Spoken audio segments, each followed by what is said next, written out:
Երբ Հիսուս իմացավ, որ գալու են իրեն բռնել տանելու,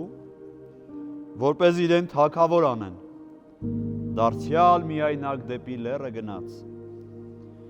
Եվ երբ երեկո եղավ, նրա աշակերտները ծովեզերք իջան, երբ նավակ նստելով գալիս էին դեպի ծովի մյուս կողմը, դեպի Կափառնայում, երբ մութն ընկավ, Հիսուս դեռ իրենց մոտ չէր եկել, և ծովը հողմի ուժգին փչելուց փոթորկվում էր։ Եվ շուրջ 5 կամ 6 կիլոմետր թիավարելուց հետո տեսան Հիսուսին, որ քայլում էր ծովի վրայով և նավակին մոտեցել էր, սաստիկ վախեցան։ Եվ նա նրանց ասաց. «Ես եմ, մի վախեցեք»։ Եվ ուզում էին նրան նավակի մեջ առնել, և նավակը շուտով հասավ այն տեղը, ուր գնում էր։ Ձերներ հրաշալի հատված է, իսկապես շատ գեղեցիկ։ Ավետարանի մեջ իհարկե բոլոր հատվածներն էլ շատ գեղեցիկ են, բայց այս մեկը մեր ամենօրյա կյանքին է առնչվում։ Ժողովուրդը, մարդիկ կամ մարդը ինչու էր ուզում Աստծուն թագավոր կարգել։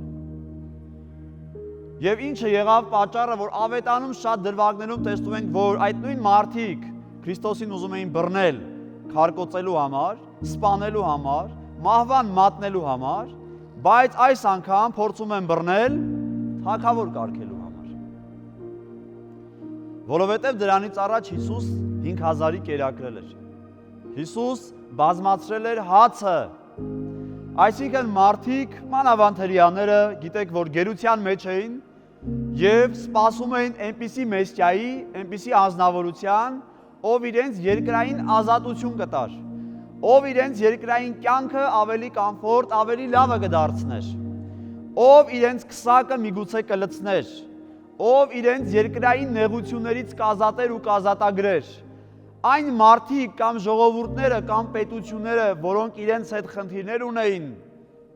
այդ մարդը, նույն ինքը Քրիստոս, կարող էր իրենց նեղություններից ազատագրել։ Բնականաբար այն նեղությունն ու նեղվածությունը, որի մասին որ խոսում եմ, հրեաներով պայմանավորված, ձեզանից յուրաքանչյուրը ունի։ Դուք էլ ամեն օր դժվարությունների միջով եք անցնում, նեղությունների միջով եք անցնում, կոնֆլիկտների միջով եք անցնում, վախերի միջով եք անցնում, անապահովության զգացողության միջոցով եք անցնում։ Հետևաբար այս ամենը կոչվում է վախ, անհանգստություն։ Այն անհանգստությունը, որ ունենք այսօր մենք, ոչնչով չի տարբերվում 2000 տարի առաջ ապրող մարդու վախերից։ Եվ ասում է աշակերտները նավակ մտան։ Նավակը թերևս այս աշխարհն է։ Մենք ենք մեր կյանքով, մեր ամբողջ խնդիրներով, մեր խնդիրների նավակով, որը հնարավոր է, որ արդեն մաշված լինի, որը հնարավոր է արդեն իսկ ծակված լինի, և աշխարհի ծովի ջրերի վրա թիավարելիս շատ հավանական է, որ մեկ օր մեր նավակը պիտի ջարդ ու փշուր լինի։ Եվ վախեր ունի յուրաքանչյուր նավաստի, յուրաքանչյուր նավապետ, որ հնարավոր է իր նավակը ինչ-որ X պահի խորտակվի։ Բայց ասում է, որ Քրիստոս հեռացավ և չուզեցավ, որ մարդիկ իրենից երկրավոր բաներ ուզեն, այլ ինքը եկել էր հավիտենական թագավորությունը հաստատելու համար, ասելով ավետարանի մեջ, որ իմ թագավորությունը այս աշխարհից չէ։ Հետևաբար բոլոր նրանք, ովքեր որ կգան եկեղեցի և Աստծուց երկրային ժամանակավոր թագավորություն, ժամանակավոր խաղաղություն կուզեն, ավետարանը ցույց է տալիս, որ հնարավոր է մեր աղոթները լսելի չդառնան։ Եվ մենք մեր չլսված աղոթքներից հետո նստենք միայնակ մեր նավակը և փորձենք Աստծուց հեռանալ։ Բայց ավետարանն ասում է, որ Քրիստոս դեպի միայնակ լեռը գնաց։ Ինչու միայնակ դեպի լեռը գնաց։ Որովհետև աշակերտները նախընտրեցին միայնակ իջնել աշխարհ, միայնակ մտնել այդ դժվարությունների մեջ, միայնակ մտնել ծովի փոթորիկների մեջ, իսկ Քրիստոս առանձնացավ։ Ինչու առանձնացավ, որպեսզի կանգնի աղոթքի։ Ուրեմն ունենք մի իրավիճակ, որ Քրիստոս գնացել է աղոթքի եւ այս կերպ մեզ սովորեցնում է, որ դուք մշտապես պիտի աղոթեք, դուք մշտապես Աստծո հետ պիտի խոսեք եւ զրույցի կանգնեք։ Շաբաթվա մեջ, օրվա մեջ, քանի անգամ ենք մենք կանգնում Աստծո հետ զրույցի։ Վստահաբար ձեզանից յուրաքանչյուրը իր տան մեջ, իր սենյակի մեջ հաճախ միայնակ է մնում։ Առանձնանամ մի քիչ գլուխս հանգստացնեմ։ Առանձնանամ մի քիչ այս աղմուկից կտրվեմ։ Երեխաների աղմուկը կլինի, տանեցիների բարձրացած աղմուկը կլինի, աշխարհի աղմուկը կլինի, աշխատանքի վայրի աղմուկը կլինի։ Աշխատանքի վայրում եւս չէ, շատ եք հոգնում եւ ասում եք հասնեմ տուն, պարկեմ անկողնուս վրա ու հանգստանամ, խաղաղվեմ։ Այո, մենք հաճախ ենք միայնակ մնում, բայց ինչպես ենք օգտագործում այդ միայնակության պահերը, ինչպես ենք օգտագործում այդ միայնակության րոպեները, միթե աղոթում ենք այդ պահին։ Եվ Քրիստոս մեզ սովորեցնում է, որ դուք պիտի առանձնանաք ինձ հետ խոսելու համար։ Եվ երբ որ աշակերտները մեկը մյուսին էին ապավինել, այսինքն մարդը ապավինել էր մարդուն եւ մտել էր աշխարհի փորձությունների եւ խնդիրների մեջ, այստեղ տեսնում ենք, որ ավետարանը հետաքրքիր բառ է օգտագործում։ Շատ կարևոր է, որ մենք օգտագործենք ավետարանում կամ ուշադիր լինենք ժամանակահատվածին։ Ասում է մութը ընկավ։ Խավարի մասին է խոսքը։ Գիշերվա մասին է խոսքը։ Որևէ բան չտեսնելու մասին է խոսքը։ Սայթաքելու մասին է խոսքը։ Ուրեմն, երբ որ մենք Աստծուց Քրիստոսից առանձնանում ենք, ինչ է տեղի ունենում մեր կյանքում։ Խավար, մութ, մեղք։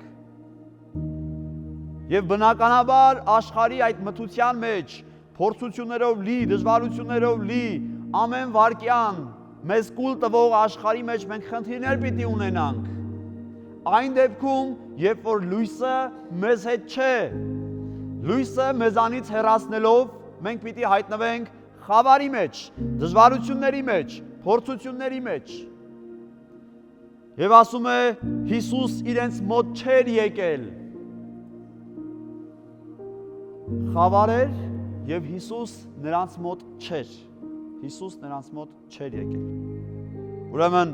խավարը բացահայտվում է, թե ինչու է եղել։ Բացահայտվում է խավարի պատճառը։ Ուրեմն խավարի պատճառը գալիս է Աստծու մեզ մոտ չունենալուց։ Ով իր մոտ Քրիստոսին չունի, բնականաբար պիտի իր հետ ունենա խավարը։ Եվ հիմա Քրիստոս ինչ է ուզում։ Եվ շարունակություն էլ կա դեռ։ Հերիք չի խավարեր եւ ծովը հողմի ուժգին փչվելուց փոթորկվում էր։ Միթե մենք չենք փոթորկվում։ Քանի անգամներ, անգամ մեկ ժամվա մեջ, մեկ օրվա մեջ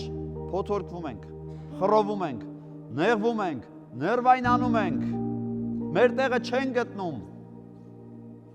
Հետո այդ նեղվածությունից պրոբլեմներ ենք ունենում, առողջական, հետո հոգեբանների մոտ ենք գնում, հետո ստրեսներ ենք ունենում, հետո արդեն դեղերն ենք խմում։ Դեղերն ենք խմում։ Պիտի խմենք այդ դեղերը, որտեղ դրանից առաջ պրոցեսներ կա, որ արդեն իսկ տեղի է ունեցել։ Անշուշտ հաշվի առնելով նաև խնդիրները, անշուշտ հաշվի առնելով նաև դժվարությունները, ծեներ ավետանի յուրաքանչյուր նախադասություն անմիջապես մեր այսօրվա այս պահի կյանքի հետ կապ ունի, մեր հոգեվիճակի հետ կապ ունի։ Այն ինչ որ զգացին առաքյալները այդ ծովի մեջ, այդ առաքյալները դուք եք, այդ աշակերտները դուք եք, եւ այդ ամենը հենց հիմա, հենց այս պահին ձեր հետ է լինում։ Փոթորկվում էր, ասում է ծովը, առանց Քրիստոսի մոտենալու։ Երբ մենք կարող ենք մեզ ջրի մեջ տեսնել։ Մարդիկ հաճախ իրենց պատկերը ջրի մեջ էին տեսնում։ Գնում էին լճակի մոտ եւ իրենց փորձում էին ջրերի մեջ նայել։ Ինչ է կարծում։ Եթե ծովը ալեկոծվի, ջրերը խառնվեն, դուք այդ ջրերի մեջ ձեզ կարող եք տեսնել։ Ձեր պատկերը կկրճատվի, կաղավաղվի եւ դուք որևէ կերպ ինքներդ ձեզ այդ ջրի մեջ չեք կարող տեսնել։ ձեր պատկերը կկորի։ Եվ եթե այդ ջրերը հանդարտվի, հանգստանա, խաղաղվի, նոր դուք կարող եք ձեզ այդ ջրերի մեջ տեսնել։ Այդպես էլ մեր հոգևոր կյանքն է։ Երբ կարող ենք մենք մեր միջի Աստծուն տեսնել։ Երբ որ այդ Աստծուն նախ առաջինը մեր կյանքի մեջ ունենանք, փորձենք այդ ջրերի մեջ Քրիստոսին տեսնել, որովհետև Քրիստոսը այդ ջրերի միջի մեկ կաթիլ խաղաղություն բերողն է լինելու։ Չի լինի այդ կաթիլ խաղաղություն այդ ջրերի մեջ, այդ ջրերը մշտապես կպտտվեն, այդ ջրերը մշտապես կալեկոծվեն, այդ ջրերը իրականում մեր ներաշխարհի ջրերն են, և դրա համար է Քրիստոս ասում, ես եկա, որ դուք խաղաղություն ունենաք։ Ուրեմն խաղաղություն ունենալու համար պիտի Քրիստոս կանչել, Քրիստոս բերել, Քրիստոս բնակեցնել,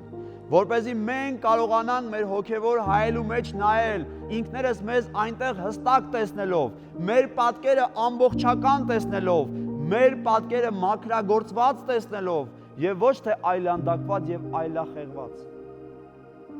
որ նայենք ու ոչինչ չտեսնենք, որ այդպես չլինի, սիրելիներ։ Եվ 5 կամ 6 կիլոմետր թիավարելուց հետո ասում է Հիսուս մոտեցավ, սա տարածության մասին է։ Այդքան հեշտ չէ միանգամից Քրիստոսին բերել ու բնակեցնել այդ ջրերի մեջ։ Մարդ արարածը հոգևոր ճանապարհորդություն պիտի ունենա։ 5 կամ 6 կիլոմետրը, տեսեք հիմա մենք մտնելու ենք առաջավորած պահքի մեջ։ Մեկ շաբաթ է տևում, ինք շաբաթը քանի օր ունի։ 5, 6, 7 Եվ թող այդ 5 և 6 կիլոմետրերը լինեն այդ 5 կամ 6 օրերը, որ պիտի տեղի ունենա առաջավորած պահքի միջոցով։ Եվ այդ պահքը անցնելով է, այդ 6 օրերը անցկացնելով է, որ մենք կարող ենք Քրիստոսին ունենալ մեր նավակի մեջ։ Որից հետո ասում է Հիսուս քայլում էր ծովի ջրերի վրայով, նավակին էր մոտեցել։ Այդ պահքը կամ ծոմապահությունը պահելուց հետո Քրիստոս իսկապես ձեր կյանքի նավակին կմոտենա, չկասկածեք, մոտենալու է։ Եվ ոչ միայն մոտենալու է, այլ նաև ուզենալու է, ցանկանալու է բարձրանալ ձեր կյանքի նավակ։ Ինչ է պետք անել իրականում։ Այն Քրիստոսին, որ մենք մեր կյանքի նավակից դուրս ենք դրել, պետք է հետ կանչել դեպի նավակ։ Եվ մինչև Քրիստոս կմոտենա, կանի հետևյալ արտահայտությունը։ Կասի ձեզ և ձեր վախերին. Ես եմ, մի վախեցիր։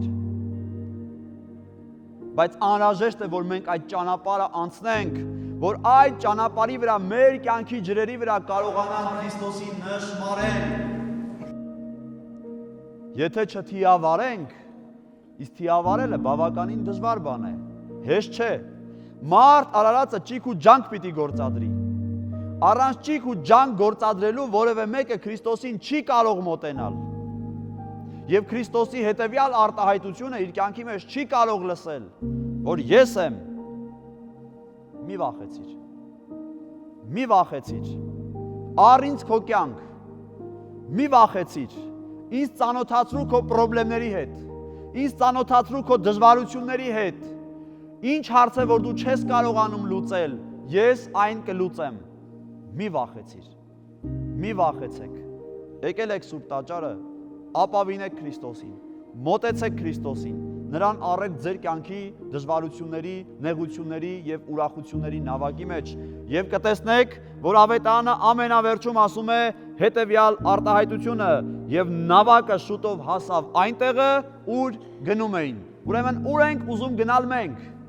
Եթե ուզում ենք գնալ դեպի Աստծո թագավորություն, ուրեմն պարտադիր է, որ Քրիստոսին առնենք դեպի թագավորություն գնացող այդ նավակի մեջ և իրեն դարձնենք մեր կյանքի նավապետը։